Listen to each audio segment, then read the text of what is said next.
Pandora means all gifts. But how could a box of gifts become the reason every disease, every war, and every heartbreak entered the world? So why gifts? Why not just send suffering directly? Because Prometheus didn't steal fire with violence. He used cleverness. He outsmarted the gods. And Zeus wanted to return the favor in exactly the same way. Humanity benefited from Prometheus. So humanity would suffer through his brother. Not through war. Not through disaster. Through a gift they couldn't refuse. Prometheus literally means forethought, the one who thinks ahead. His brother, Epimetheus, means afterthought, the one who understands only after it's too late. Zeus knew exactly which brother would open the door. The perfect revenge, dressed up as a present. And that gift was Pandora.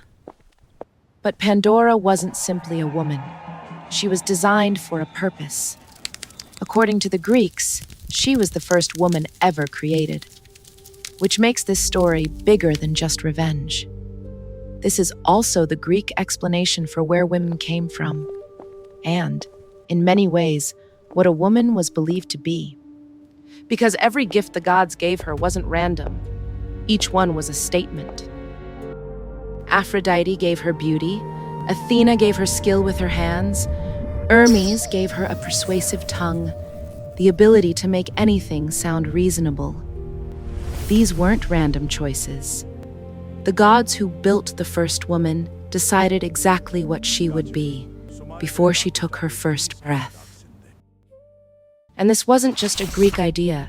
From the Hebrew story of Eve to the myths of Mesopotamia, the pattern repeats. A world that was fine. A woman who changed it. A man who listened. And suffering that followed. Different cultures, different names, same story. Someone, somewhere, needed someone else to blame. But let's stay with the Greek version.